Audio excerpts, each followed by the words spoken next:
आज हम लोग क्या देखेंगे, what is taco generator. Taco generator क्या होता है, ठीक है। तो टैको जनरेटर बेसिकली क्या होता है, it is the electromechanical device which converts the angular displacement into a output voltage, ठीक है। तो ये क्या करता है, इलेक्ट्रोमैकेनिकल डिवाइस है जो कि आपके एंगुलर डिस्प्लेसमेंट को किसमें चेंज करता है, वोल्टेज में, ठीक है। It is an electromechanical device. Electromechanical का मतलब क्या हुआ, it is deal with the both signal electrical as well as the mechanical, okay, and it is produces an output voltage। यहाँ पे आपका वोल्टेज क्या है, this is a electrical signal, okay, that is proportional to a shaft speed. Shaft speed आपका क्या हो गया, mechanical, right, mechanical signal, ठीक है। तो आप समझिए क्या करता है, जितनी आपकी एंगुलर स्पीड होगी उतना ये आउटपुट वोल्टेज प्रोवाइड करेगा। तो इसका डेफिनेशन आपने देख लिया, it is an electromechanical device which produces an output voltage that is proportional to its shaft speed, okay. तो आपका जो टैको जनरेटर होता है आपके इंडक्शन प्रिंसिपल पे वर्क करता है, ठीक है। It works on the principle of induction generator. आपने इंडक्शन जनरेटर मशीन में पढ़ा होगा, राइट। तो ये किस पे वर्क करता है, आपके इंडक्शन जनरेटर के प्रिंसिपल पे वर्क करता है, ठीक है, ठीक है। तो ये क्या होता है, it's work on the principle of induction generator. Whatever the work of induction generator, same work, मतलब on the same principle it will work, ठीक है। देखो, there are two types of tacho generator. First one is AC tacho generator and second one is DC tacho generator.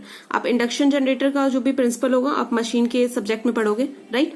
तो यहाँ पे देखो, ये क्या होता है, आपका टैको जनरेटर दो टाइप्स के होते हैं। एक होता है आपका AC tacho generator, second one is DC tacho generator. तो हम एक एक करके दोनों को पढ़ेंगे।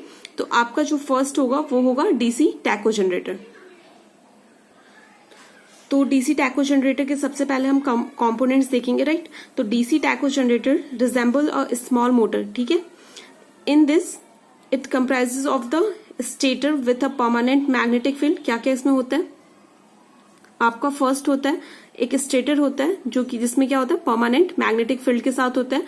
सेकंड क्या होता है, अ रोटेटिंग आर्मेचर सर्किट होती है आपकी इसमें, ठीक है।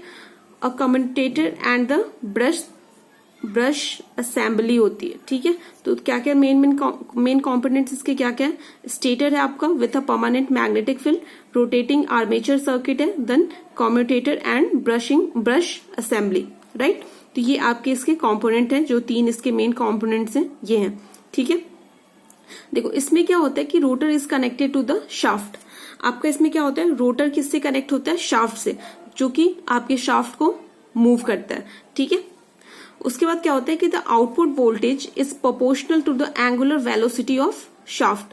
तो हम एंगुलर वेलोसिटी अगर शाफ्ट की मेजर करनी हो तो हम कैसे मेजर करते हैं, आपको उसकी स्पीड कैसे मेजर करते हैं, with the help of tacho generator, ठीक है। तो कैसे करोगे, देखो मतलब उसकी स्पीड किस में मेजर करते हैं, वोल्टेज जो हमें मिलेगा वो क्या होगा, डायरेक्टली प्रोपोर्शनल होगा आपके शाफ्ट के वेलोसिटी ऑफ शाफ्ट के, ठीक है।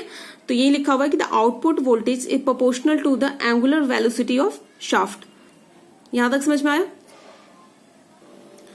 तो जो इसमें जो वोल्टेज, आउटपुट वोल्टेज की जो आपकी पोलैरिटी होती है, जो उसका साइन आता है, वो किस पे डिपेंड करता है, depends on the direction of rotation of shaft.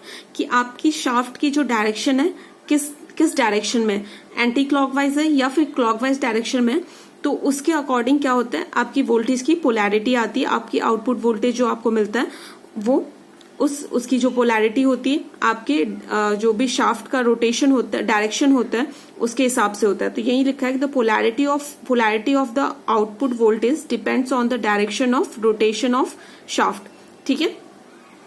तो इसमें कुछ देखो, फर्स्ट में हमने क्या देखा, इसके तीन कंपोनेंट्स हैं मेनली। स्टेटर है जिसमें परमानेंट मैग्नेटिक फील्ड होता है, रोटेटिंग आर्मेचर सर्किट होती है, कम्यूटेटर होता है, ब्रश असेंबली होती है, ठीक है। इसमें क्या होता है, जो रोटर होता है वो किससे कनेक्टेड होता है, आपके शाफ्ट से कनेक्टेड होता है, ठीक है।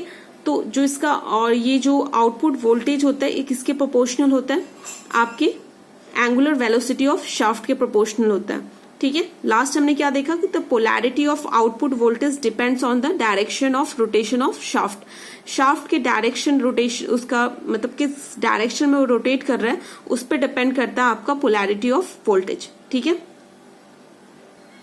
ठीक है। तो अब क्या देखेंगे, इक्वेशन देखेंगे हम।